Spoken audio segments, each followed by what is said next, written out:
All right, welcome to, I think it's session 8, isn't it, of CSE 103. This will be our politically incorrect sessions on the rise of communism, socialism, Marxism, Nazism because of the evolution theory. We've got several things, too much to discuss tonight than we'll ever get through. Tonight we're going to start talking about how evolution is the foundation philosophy for Nazism. Hitler came to power because of American financiers' help.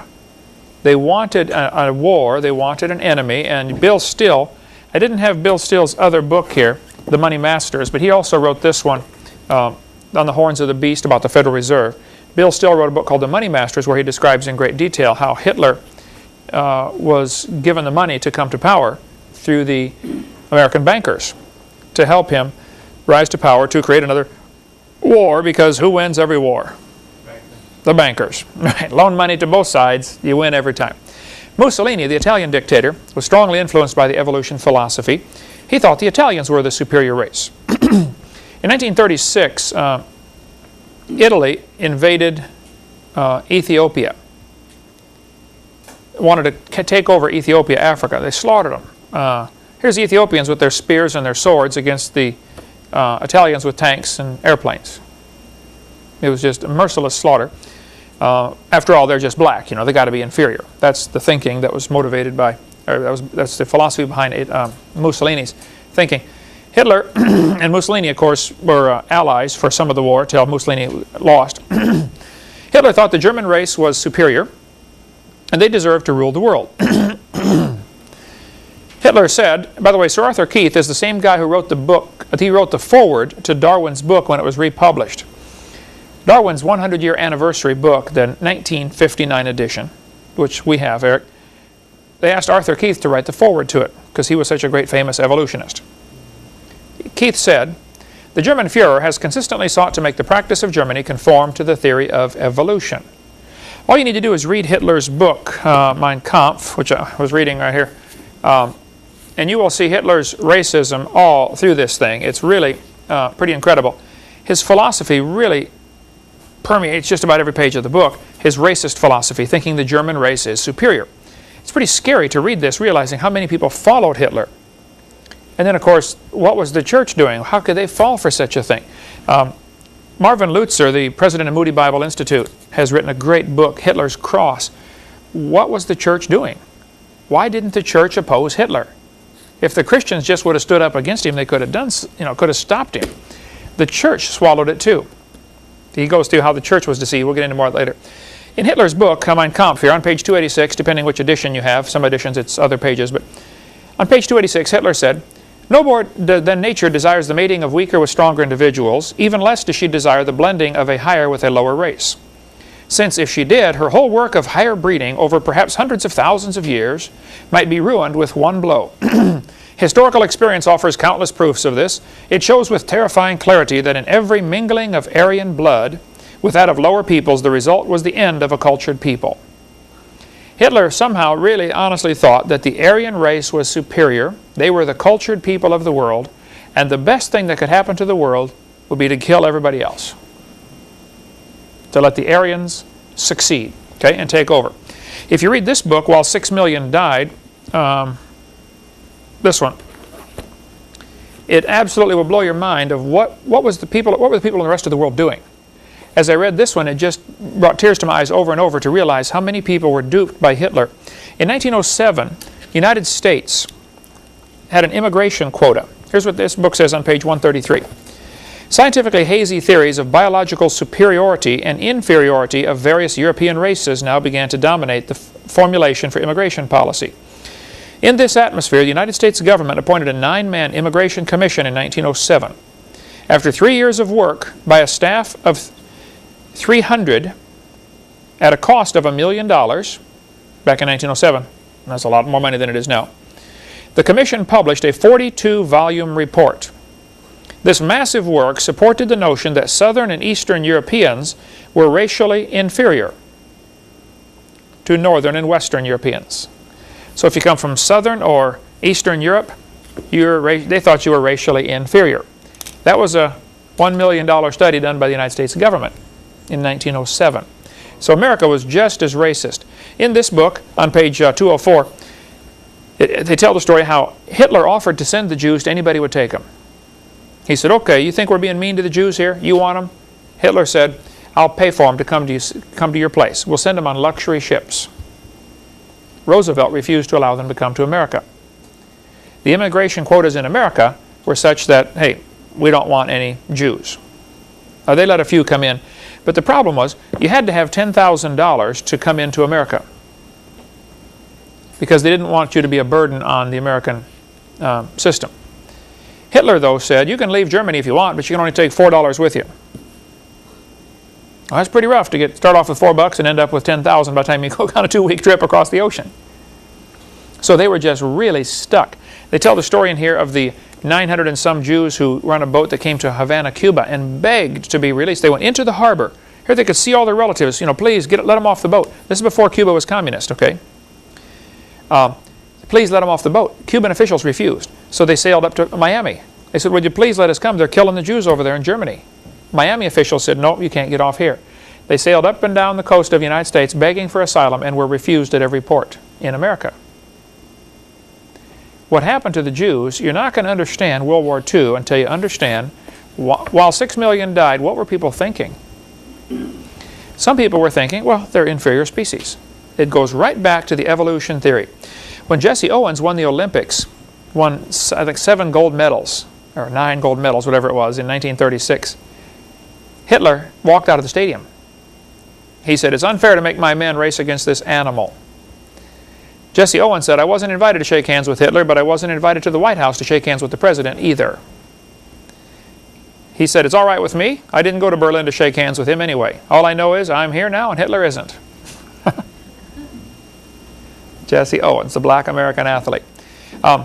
Hitler's hit list, I discovered this when I was reading in Keene State, New Hampshire. They've got a section of the library up there at the Keene State University that is all books just about Hitler and the Holocaust. It's the most incredible thing I've ever seen, because I love to read about Hitler and the Holocaust, They got this huge section of the library, all books about Hitler. So I went in there, had 6 hours to spare before my next meeting. I had to speak somewhere at a church that evening. And I asked, they've got a librarian just in charge of that section. Or they did have it, I don't know if they still do. But I said, sir, why did Hitler kill the Jews? Why not somebody else? Well, he did kill a lot of people, but why did he hate the Jews so bad? For the next 6 hours, that guy brought me book after book after book. He said, oh, well, here, you can get it figured out from this and from this and from this. And we found Hitler's hit list. Why the Jews? Why not the Italians or the Spanish or the French? Or why Jews? Hitler thought the blonde-haired, blue-eyed the Norwegians, were close to pure Aryan. Make sure you take note of that. Blonde hair, blue-eyed, Norwegian. Vår det står det till idag. Ja, sure, you betcha. Ofta. And he thought the Germans were blue-eyed or brown-eyed. That's less desirable. Blue eyes is the most desirable. Hey, they're mostly Aryan. It was a big deal in Germany to go around and check people's eyes to see what color they were. They had charts the doctors would use to see how much Aryan you were, what percentage Aryan. How many have seen that stuff before on TV, the kind of thing they did with checking the eyes, even checking, they call it phrenology, I believe, measuring the dimensions of the skull, different dimensions of the skull to find out how close to pure Aryan they were. He thought the Mediterraneans were slightly Aryan, the Slavic, half Aryan, half ape. Brother Pratsuk, you Slavic? Hitler thought you were half ape, half Aryan. He said the Orientals are slightly ape, the black Africans are mostly ape, and the Jews are close to pure ape. From the book Hitler Movement, page 107. The reason Hitler killed the Jews was because of his philosophy, his belief that they were an inferior species. And he thought, look, they're taking up valuable space that really belongs to the Germans. And as you read through his book, Mein Kampf, it's just scary to think that this guy thought this, okay? And then he hid behind the cloak of Christianity. He was a Catholic, and he wanted people to think, well, I'm doing this in the name of God to, purify the race. Because some renegade Catholic priest back in 1912, I believe, wrote a book claiming that, that years ago there were just 2 races, the apes and the Aryans. And they intermingled. And now we have a whole range of people, everything from ape to Aryan and everything in between. And we need to just eliminate all these inferior half-breeds and allow only the Aryans to survive. Hitler read that, believed it, and acted it out. Probably 13 million people died because of World War II. 6 million Jews were slaughtered in the camps. One of the Jewish doctors who survived the Holocaust later said, "There's a difference between those who look upon their fellow human beings as common creatures of a common creator and those who look upon them as a conglomerate of biologicals and chemicals." Powerful statement here. If you look at somebody else and say, "Wow, God made this person," that makes you think of him one way. If you look at him through the eyes of a person who believes in evolution, hey, they're nothing but chemicals that got together by chance. That's what evolution teaches.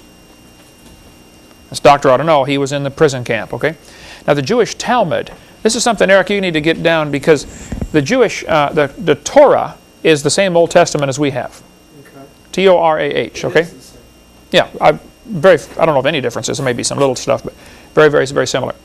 The Talmud is a book of Jewish writers writing their ideas. It is not the Bible. So you got to be real cautious if you get into a discussion if you're talking about the Talmud, which is not good, or the Torah, which is perfectly fine. The Jewish Talmud teaches that non-Jews are to be exterminated. See, they're just as racist as anybody else. They think they're superior. In the section of the Talmud called Yabamoth 98a, it says, all Gentile children are animals. In the minor Tractus, Sophorum 15, Rule 10, even the best of the Gentiles should all be killed. Nice guy, huh? Yeah. Okay. You want to get the website Hoffman-info.com. He's got a ton of stuff on the Talmud. I met him when I was out in, speaking of Coeur d'Alene, Idaho, out in that region. I don't think it's possible to fully comprehend what happened in World War II and what caused all this suffering until you see how evolution ties in. The more I read on Hitler, and I read a lot on Hitler just to keep my blood boiling, you know, and to try to understand why did he do this, the more it makes me angry that we are paying to have this same philosophy of evolution taught to our kids in this town today. They learned this. During World War II, I've had several people tell me this is true. I cannot document it. I'll just tell you what Milton Cooper said in his book, which I have in there, Behold a Pale Horse. He said during World War II, a Polish salesman working for I.G. Farben Chemical Company, by the way, I.G. Farben Chemical Company was tied in with Rockefeller over here in America, the Rockefeller Standard Oil. Chemical company, remember, love of money, root of all evil, okay? This guy, Polish salesman, sold cyanide gas, Zyklon B, and malathion to the Nazis to help exterminate the Jews at Auschwitz. After the war, he feared for his life, so he joined the Catholic Church and became a priest, 1946. In 1958, he was ordained as Poland's youngest bishop. After 30 days, the reigning pope was assassinated, and he became Pope John Paul II, the current pope right now. Interesting story. I want to get more documentation on that. Milton Cooper does a tremendous amount of research, and I know of no reason to doubt what he said, but so far I've been unable to prove this story is true, but it might be something you might want to watch for if you've seen it. Old guy, the Pope. Yep. That's the former cyanide salesman. What better place to hide than right out in the open?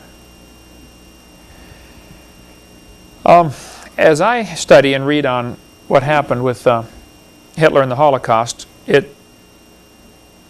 I'm constantly tying it in with why he did what he did. You know, what he did was horrible, but why? What would motivate a guy to do that? And I go back to his thinking. What you believe determines how you behave. When I read books like Peace Child and Eternity in Their Hearts, and Jan, have you read those missionary stories?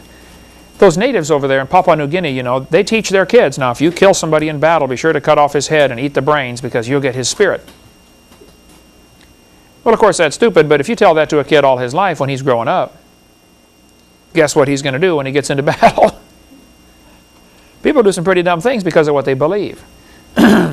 If you believe the Jews are inferior, they're just animals, and you're the superior, you know, Aryan race, well then, it's really best to eliminate them.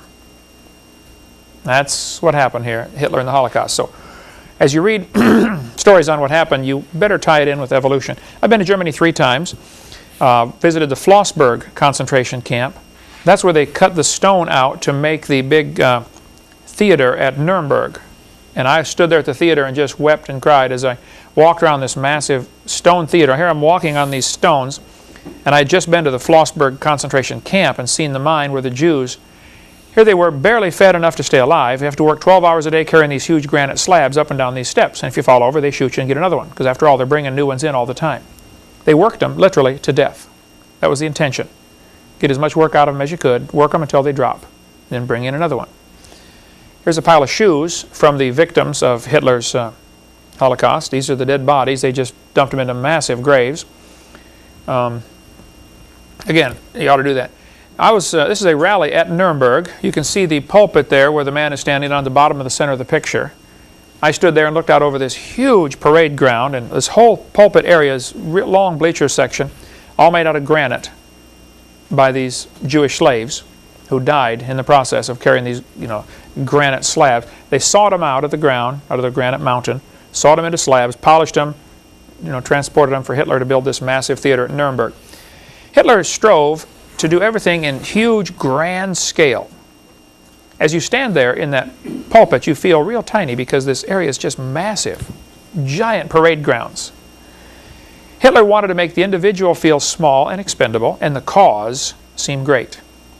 That same thing is going on today in our public schools with the environmental movement. You're just one little person, but look, we got to save Mother Earth. The environment is so huge and you're just so tiny, you're expendable. The cause is great. Same kind of mentality, you got to watch for that. Hitler knew you have to indoctrinate the youth. He closed down Christian schools and began indoctrinating his youth with the Aryan supremacy idea. Hitler kept referring to the Jews as a parasite in the body of nations. And what do you do with a parasite? You try to get rid of it. And he said, the Jews are parasites in his book, Mein Kampf, right here. You can read it for yourself. He said, the Jews are just a parasite. It's interesting, the abortionists today refer to the unborn child as a parasite in the woman's body.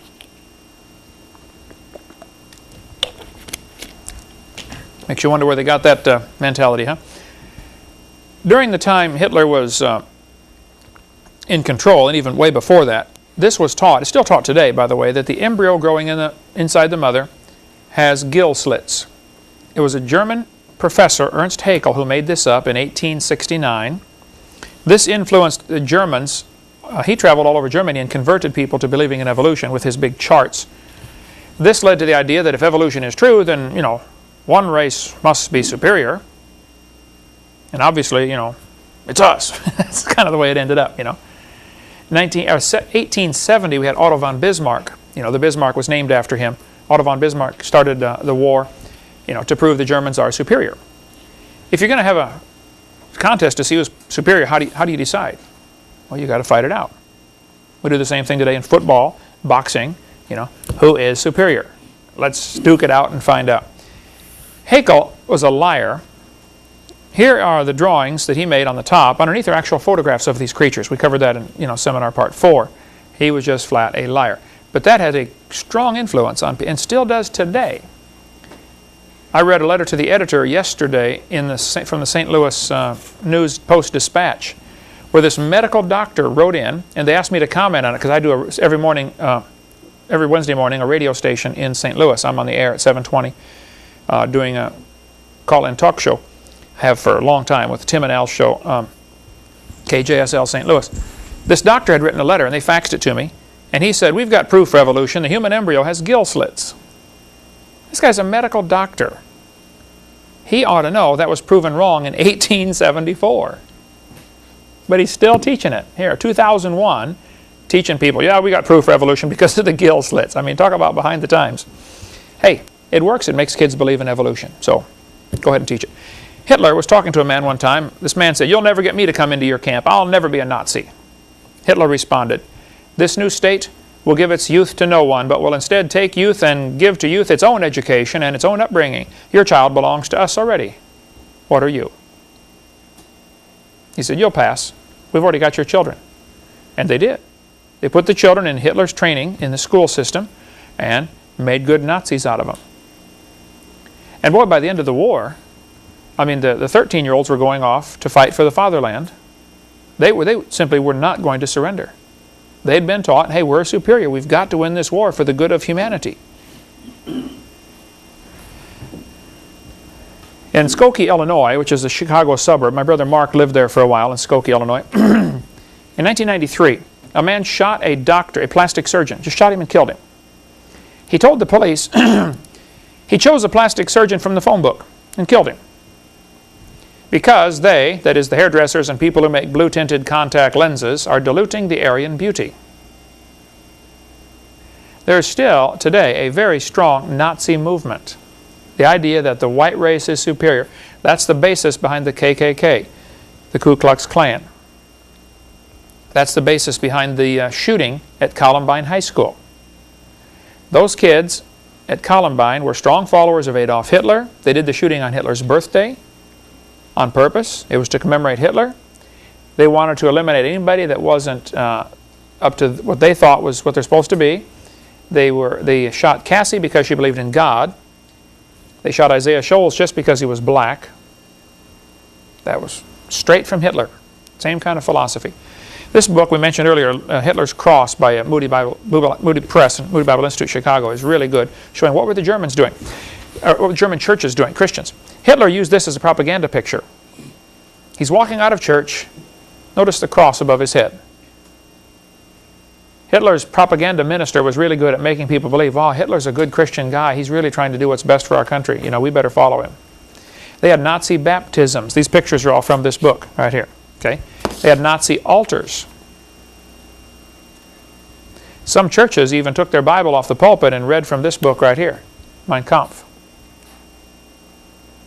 preaching German, Aryan supremacy.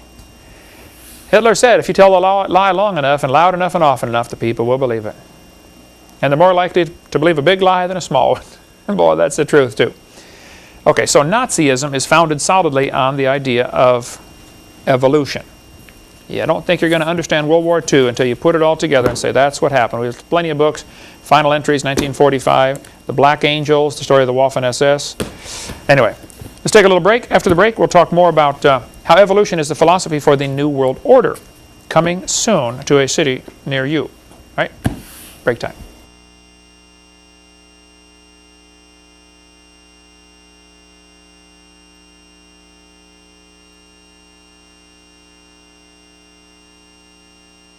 We're going to talk now about how evolution, the idea that man is God, basically, which is what evolution boils down to.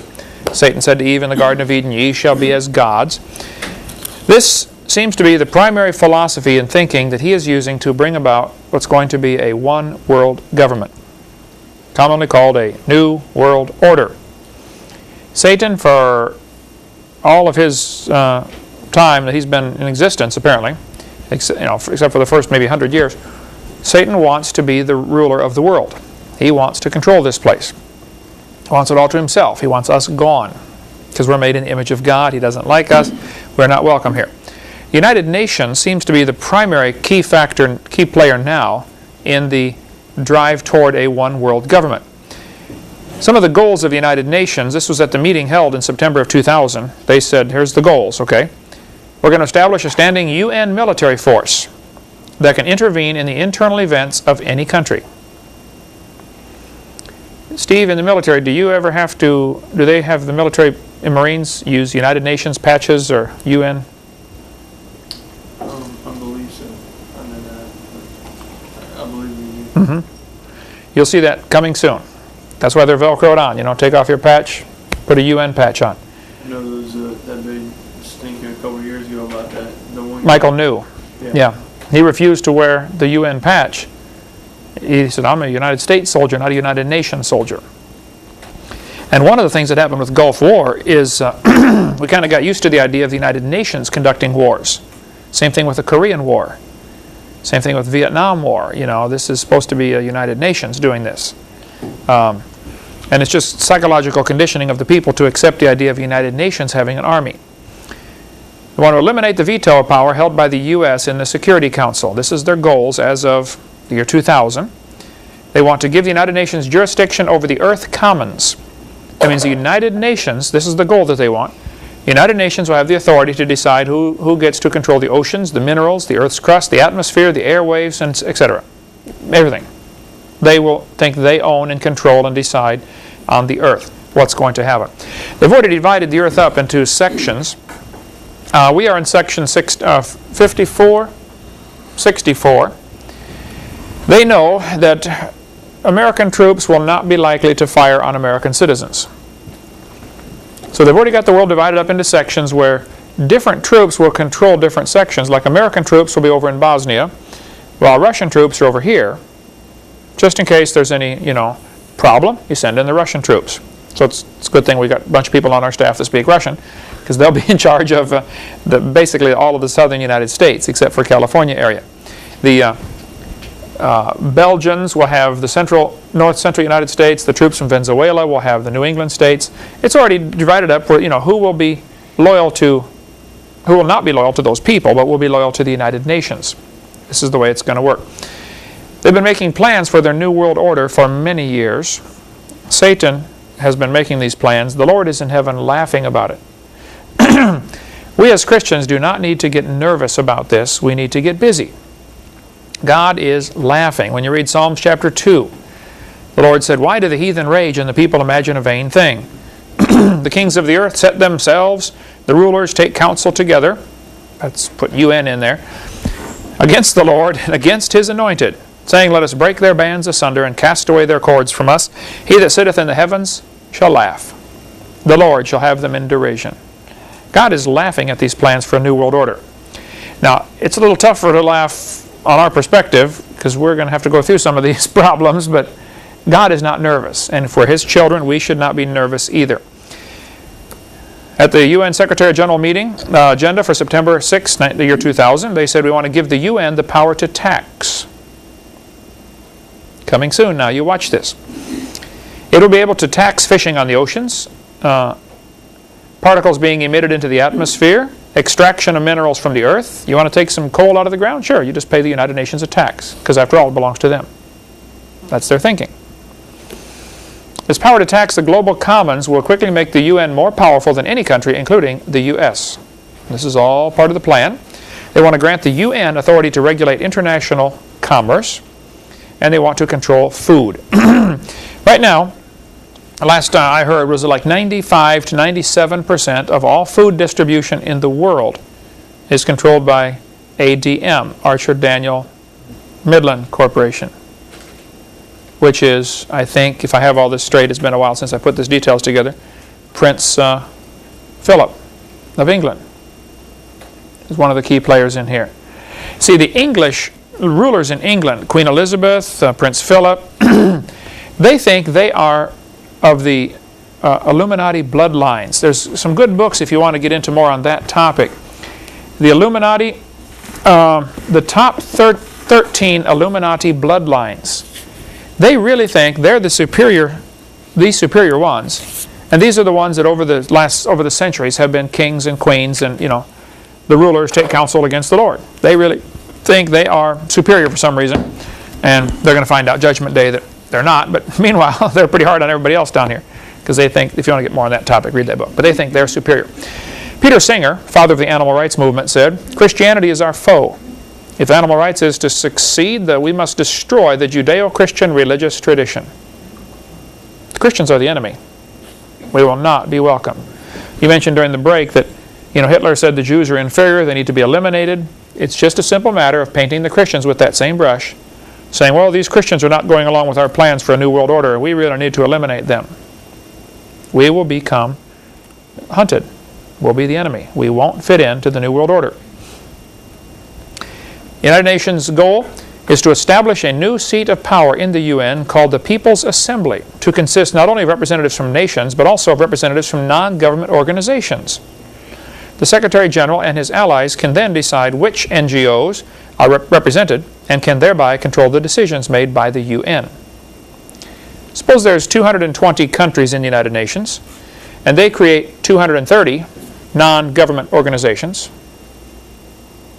Now you have majority vote.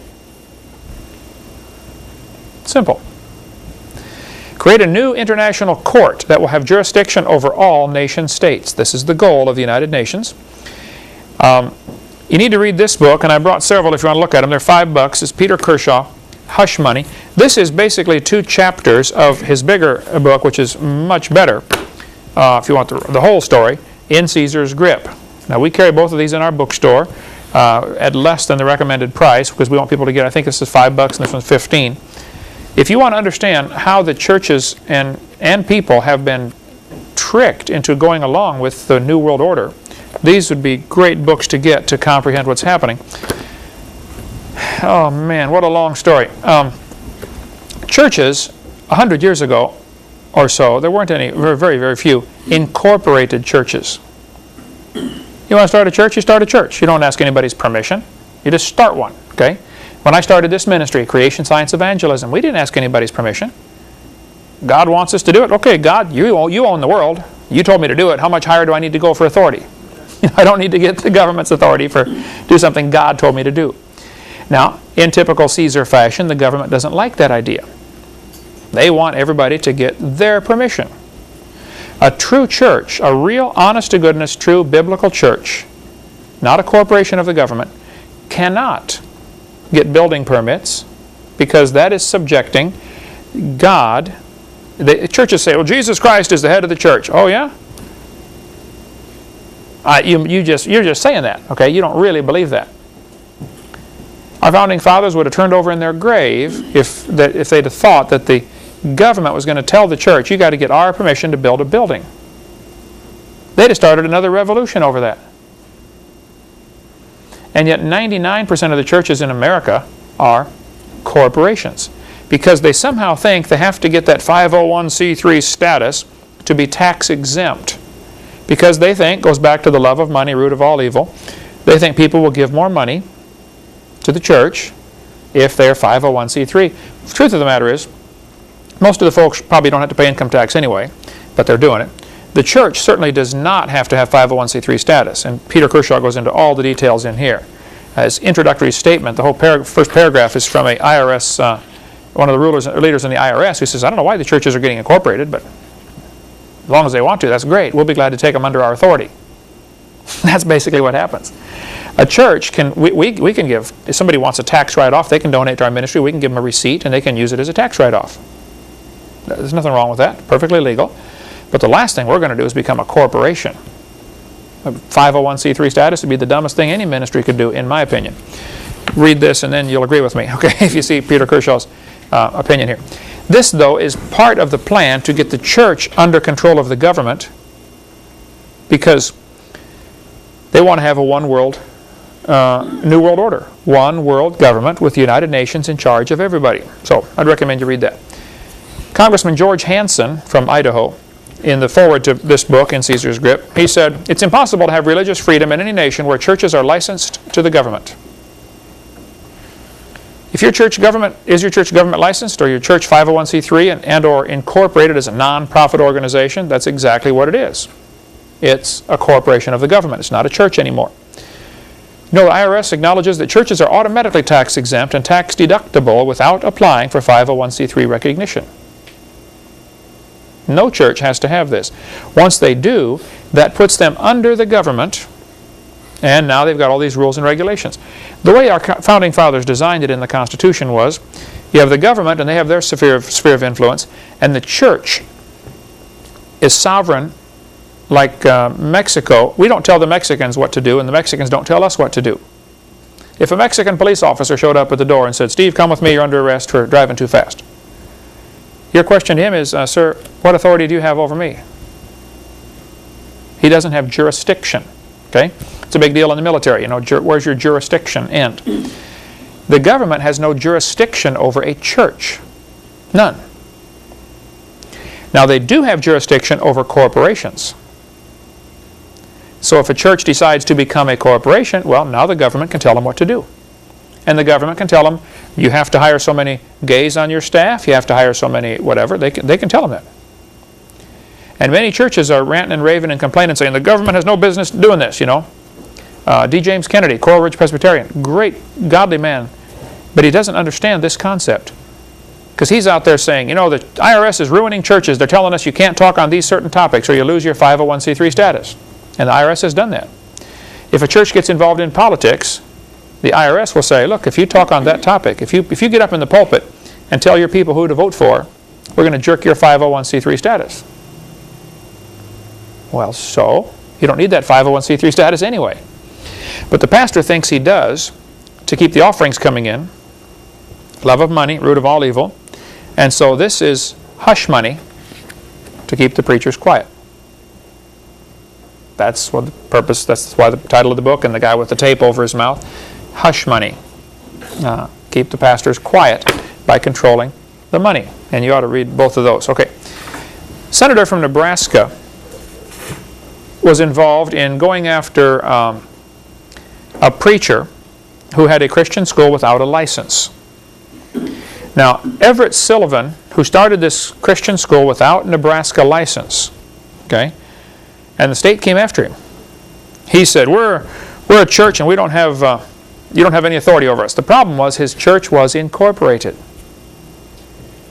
Now, it took Sullivan some time in jail and finally a judge filled him in on what's happening. The judges, many of the judges fully understand this, okay? The average person does not.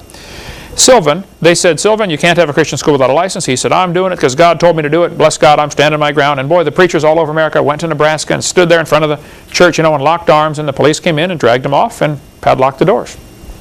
They took Sullivan out of the pulpit while he was preaching. Handcuffed him, led him out the door to jail.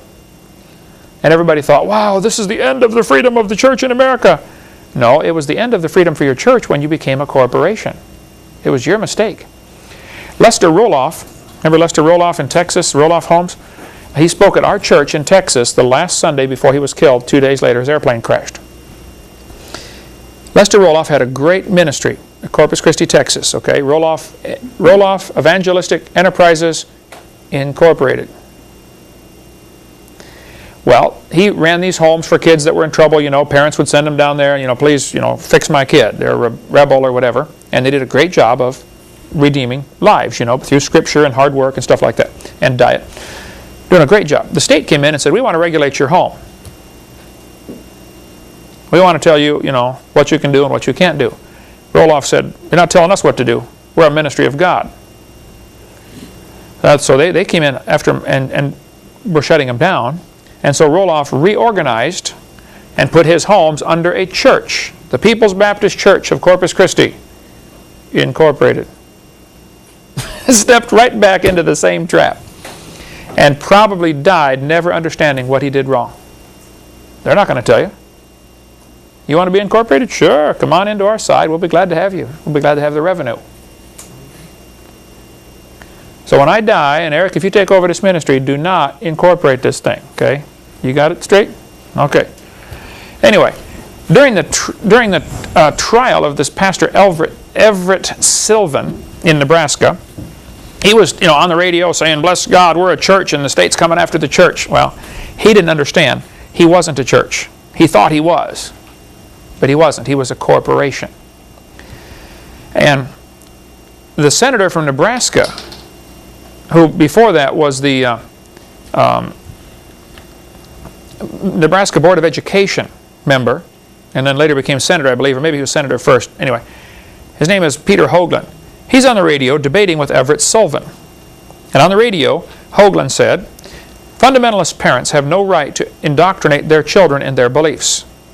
We are preparing their children for the year 2000 and life in a global one-world society, and those children will not fit in. He knew, as a senator, there are plans for a one-world government. Just like Hitler prepared the kids for their one-world government, their Third Reich, the 1,000-year reign of the Aryan race. Hitler worked on preparing the children. There are people who want to prepare our children for a new world order. All over the United States, UN military equipment is already being spread out. The plans are being laid and implemented to have a one-world government. They have portable detention camps. Pull up a truck, take off the camp, you have a prison anywhere. Have a riot in Pensacola, too many people not taking the mark of the beast, well here, put them in prison. We can talk for hours on this. Gary Fry, a friend of mine in North Carolina, is quite an expert on the New World Order. I pretty much speak on creation, evolution, but since evolution ties into communism, socialism, Marxism, that's why we hit it in this part of our series. But Gary Fry, his website, youthofamerica.com/Gary Fry, and his phone number is right there. He has great information if you want more on the New World Order, the camps that are being set up, what's happening with the bombing of TWA 800 and who blew up Oklahoma City. He's got tons of material on that. Very good stuff. Get a hold of Gary if you want more on that. Okay. Let's see.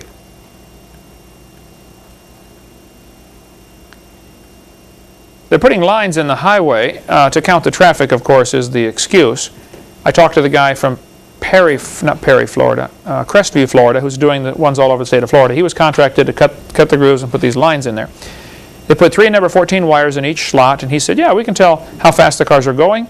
We can tell basically what type of car it is by the length of the wheelbase.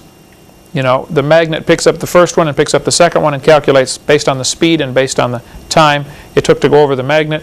It's, you know, such and such. It's a bus or a truck or a car or whatever. He did not know, but I have been told by reliable sources that 3 number 14 wires is sufficient to handle the charge, the voltage, to have electromagnetic burst, EMF, electromagnetic. Now there's another name for it. What is it? EMP. Pulse, okay. Atomic bombs do this. If an atomic bomb goes off overhead, it produces electromagnetic pulse that will basically destroy computers within a certain effective radius. Just blow their brains out, okay? Almost all cars built after 1982 are electronic ignition, and a good EMP will shut them down. There's been research, and I've heard it's in effect now, it's available now, where you can simply have these, like a radar gun, but you aim it at a car, and it will shut off electronic ignition. For catching speeding thieves will be the, speeders will be the excuse.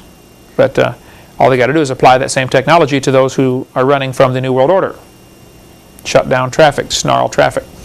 Over to the side, we've got them all over Pensacola, these, lines in the highway.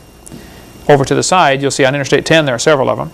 And they're positioned in such a way that basically you don't think you could get around them. You got to go over it. And my understanding is they're capable of shutting off electronic ignition cars. Now, one solution to this is take out your electronic ignition distributor and put in the old-fashioned distributor with points and plugs. And it's simple wiring. And now you have you don't get as good a gas mileage, maybe not quite the horsepower, but it'll keep running because it's not affected by the EMP. All over the United States, you see cameras going up. How many have seen those before? We've got them all over Pensacola here. Makes you wonder who's watching and why. What's going on? Of course, first you create a crisis, and then you bring in your solution. So they create a traffic problem. Well, we've got to watch the traffic flow here, Now the police can respond more quickly if there's a traffic accident. We can see it. Well, that's true. They're probably using it for that. I don't question that. But what other ulterior motive is there behind all this? It always makes you wonder when the government gets involved. United Nations received a gift from the Union of Soviet Socialist Republic, USSR, in 1959. Here this guy is beating a sword into a plow. Now what's the symbolism behind this, do you think?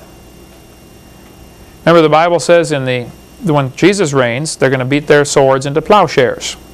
Quit fighting, start farming. Let's get along, cooperate. This is just propaganda to make them think, well, yeah, the Soviets want peace. Sure, they want a piece of North Korea, they want a piece of South Korea, they want a piece of North Vietnam, they want all the pieces is what they want. And their definition of peace is very simple. Absence of resistance. As long as nobody's fighting back, we'll have peace. That's what they think. United States Declaration of Independence. Our founding fathers said, we hold these truths to be self-evident. All men are created equal. They're endowed by their Creator with certain unalienable rights or inalienable rights. Where do rights come from? They come from God. So why do we ask the government for permission to do things? If God tells us to have a church, why would we ask the government for permission to have a church? Like Peter Kershaw covers in his book, In Caesar's Grip. Any church that gets 501c3 incorporated does not understand what they have done. And we got a lot of these professional, Christian church tax counselors that are out there telling, oh, you have to be 501c3. Well, just read this book first, and then you make your own intelligent, informed decision. It goes back to the 2 basic philosophies of government. There's 2 basic philosophies of the whole world. There is a God, or there isn't. Boils down to that.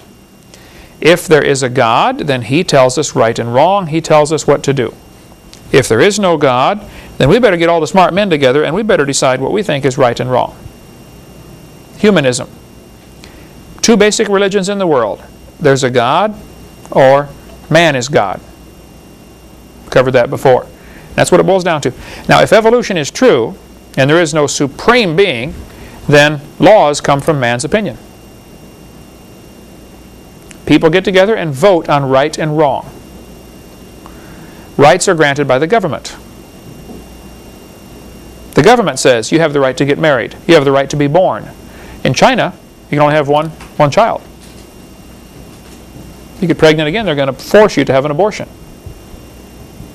It's been going on for a long time in China. One child per family. Well, when you got married, Eric, we didn't get a marriage license. Got a marriage covenant. A legal marriage is you and your wife or husband sign the document and two witnesses. If it's in a family Bible, if it's a religious document, that's all that's necessary. Now, several times you've had hassles because of that. Because the banks are tied into this. Yeah, you know, everybody's tied in together with this plan toward a one world government. And a lot of Christians have been asleep thinking, well, you know, when they come knocking on my door to make me get one of these little microchips in my hand, they're not going to get me to put it in. You've already received a Social Security number. You're already doing 90% of your transactions with credit. Yes, you'll receive one of these. It's just going to be a matter of you can't buy or sell till you have one. Simple. They're not going to force you to get it. You'll come ask them for it. Can I please have one? I'm hungry. I predict that's what will happen. If evolution is true, then the government should be the provider. This is where our welfare state comes in. It's called a democracy. Democracies are dangerous forms of government. I don't recommend anybody have a democracy. But here we got our people in America, and Bill Clinton his big thing was we're going to spread democracy around the world. Any place the United Nations went in to establish a democratic government, it ended up with a communist government. That's really what they ended up with. If creation is true, then laws come from the Creator, and rights, you can't put a lien against them. They're unalienable or inalienable. You cannot put a lien against these rights. And government is limited. There are two legitimate functions of government: punish evildoers and defense against outside invaders. You guys in the military, that's a legitimate function of government. The judicial system, punish evildoers, that's what they're supposed to do. Welfare, no, government's got no business being involved in that. Education, no, government simply has no business being involved in it. This earthquake in Seattle, Washington, you know, destroyed a bunch of buildings. They declared a federal disaster area. Well, look, I think it's horrible. I mean, I got a brother and a sister living up there, okay? Yes, it's horrible what happened in Seattle, Washington. However, the government has no business being involved in taking money from people in Florida and sending it to Washington. Government's not supposed to do those kind of things. It's unconstitutional. But they've been doing it for 100 years and nobody stops them. Under a constitutional republic, the law is supreme because the law came from God. People got together, read God's laws, and said, okay, how does this apply to us today? And they made laws for their people in line with God's laws, basically the 10 Commandments, the Decalogue. Okay, God says don't kill. All right, if you kill, here's what happens. God says don't steal. Okay, if you steal, here's what's going to happen. Here's the punishment, penalty. And one of the smartest things we could do in America would be to close down, just almost totally, but close down the prisons. We don't need prisons. It's the dumbest thing you can do is pay $100,000 a year to keep some guy locked up. For certain crimes, he should be executed. For other crimes, he should pay back fourfold like the Bible says. That would stop 90% of the crime right there. Okay, my hobby horse. What happens, though, in our time we have remaining, they will create a crisis which will cause the people to accept more government intervention. When things are going wrong, people say, oh, government, save us.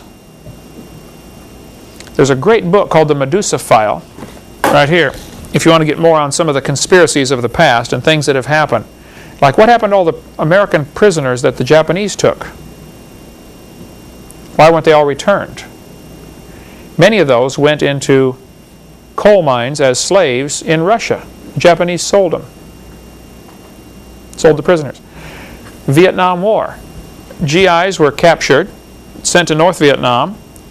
From there, sent up to China as slaves into the labor camps. We go into North Vietnam looking for, where's all the missing, POWs and MIAs? Oh, we don't have any. Take a look. Yeah, they're up in China or Russia. Still, today. Great book, The Medusa File.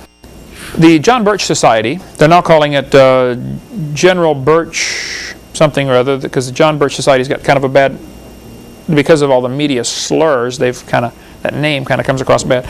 I'm not a member of the John Birch Society. I'm not against it at all. Okay, in fact, I'm for it. But just so folks know, I'm not a member. John Birch was in China when the communists took over, and he was murdered by the Chinese communists. So to fight communism worldwide, the John Birch Society was started in his honor.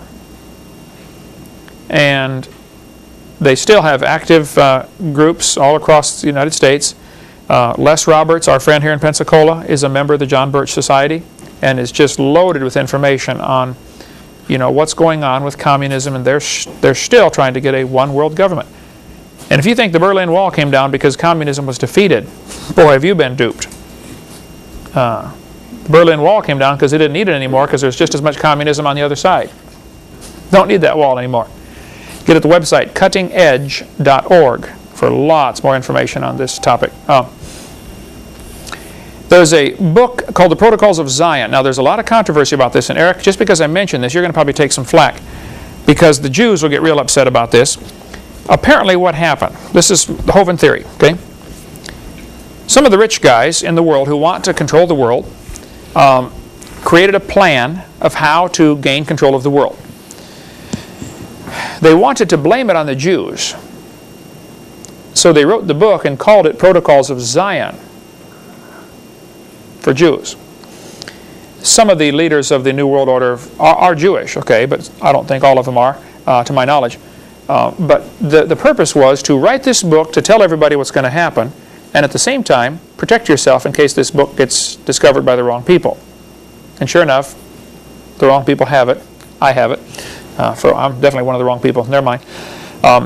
So if we can get you a copy of the Protocols of Zion, I've got it in my computer right here. I could call it up. It's like 80 pages or something. So if we just simply print, or you can get it at any library, I think.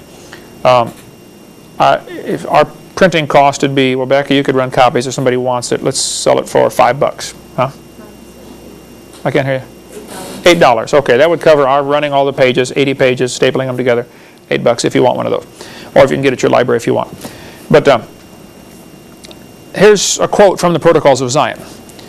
Confirmation of Rathenau's statement came 20 years later in 1931 when, whatever this guy's name is, a prominent member of the Jewish Alliance Israelite Universelle wrote in his Paris, La Capitale des Religions, the meaning of the history of the last century is that 300 Jewish financiers, all masters of lodges, rule the world. Interesting.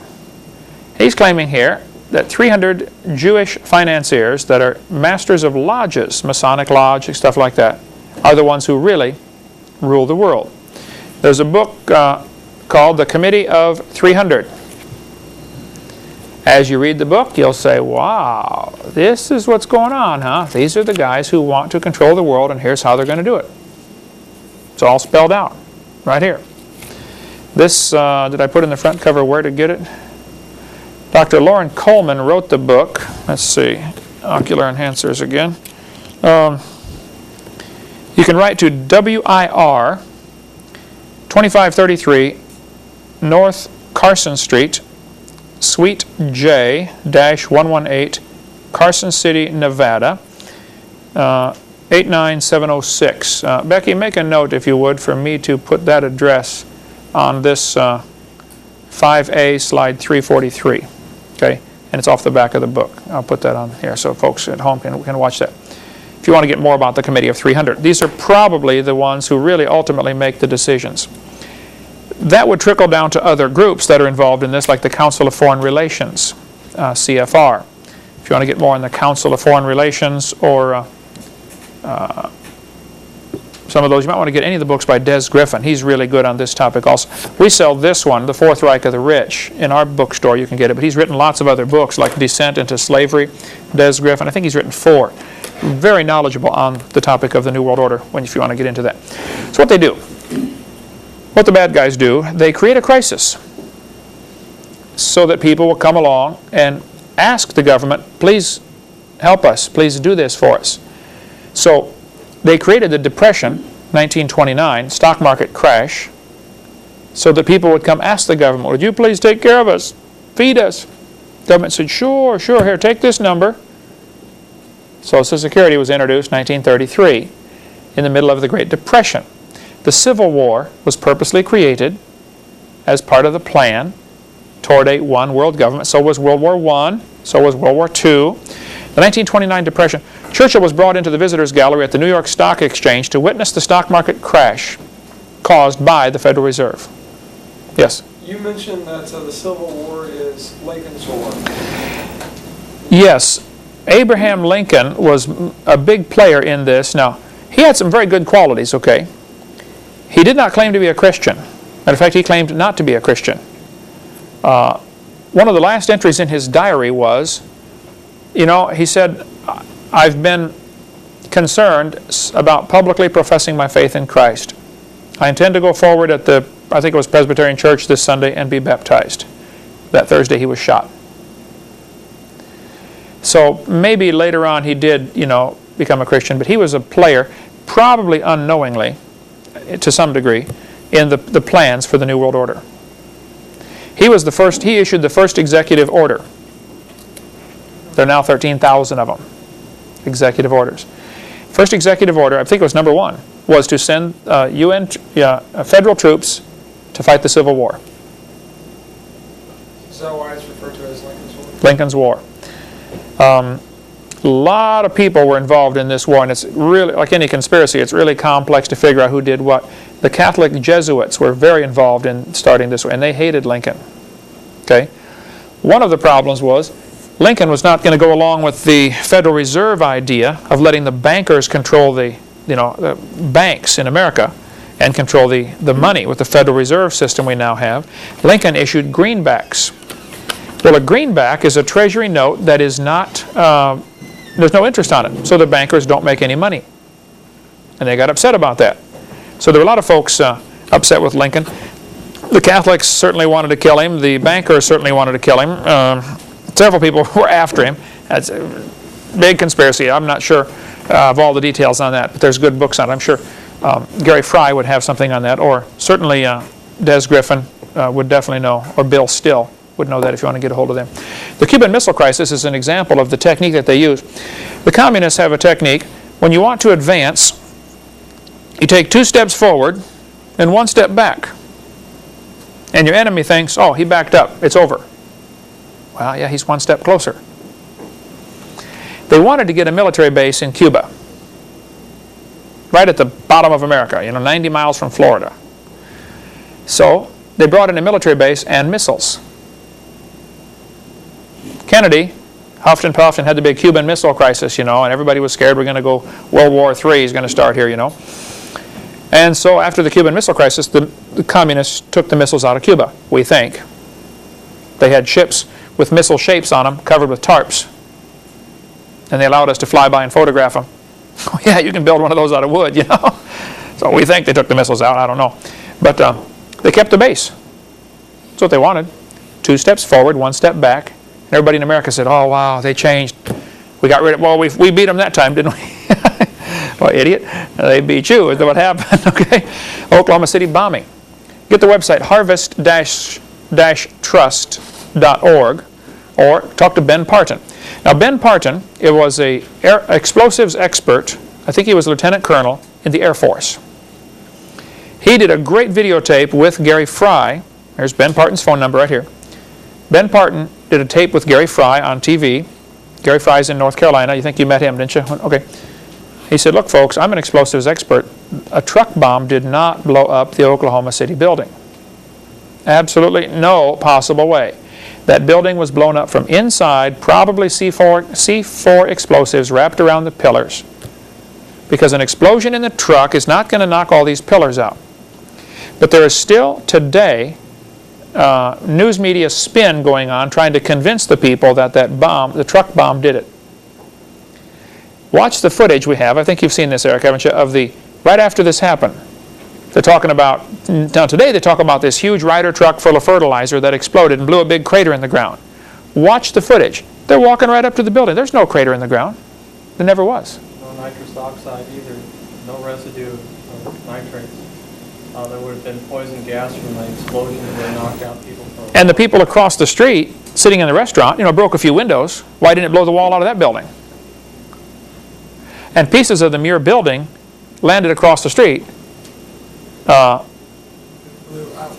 blew out. It didn't blow in. You don't need to be a genius to figure it out, okay? But you tell the lie long enough, the people believe it.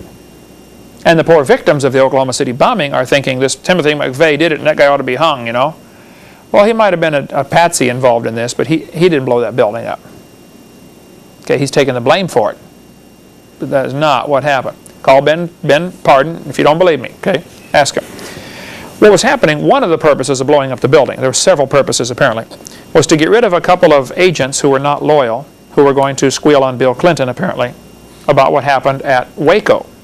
And they happened to be the only ones in the building who died. That morning at 8:05, I think, whatever time it was, they decided the government agents are going to get in a bus and take a tour of Oklahoma City. Well, duh, they live in Oklahoma City. What if I got our staff together one morning, hey, we're going to tour Pensacola. I live here, I don't want to tour Pensacola, let's get to work, okay? So only those that were not loyal were left behind, and they happened to die. Same thing if you watch what happened at Waco, when they climb up the ladder to the roof and the agents go in the window on the roof. A few minutes later, the other agent who's still out there throws in a hand grenade and starts shooting a machine gun in through the same window. His guys are in there. Then you watch, and a few seconds later, you see apparently some of them survived. You see bullets come flying out through the wall. One of them bounces off the guy's helmet, and he slides down the ladder. It was his guy shooting back at him. That wasn't the Branch Davidian shooting in there. Though the story apparently is that the guys that got killed at Waco were, again, some people who were going to testify against Bill Clinton for some of the things they'd seen him do.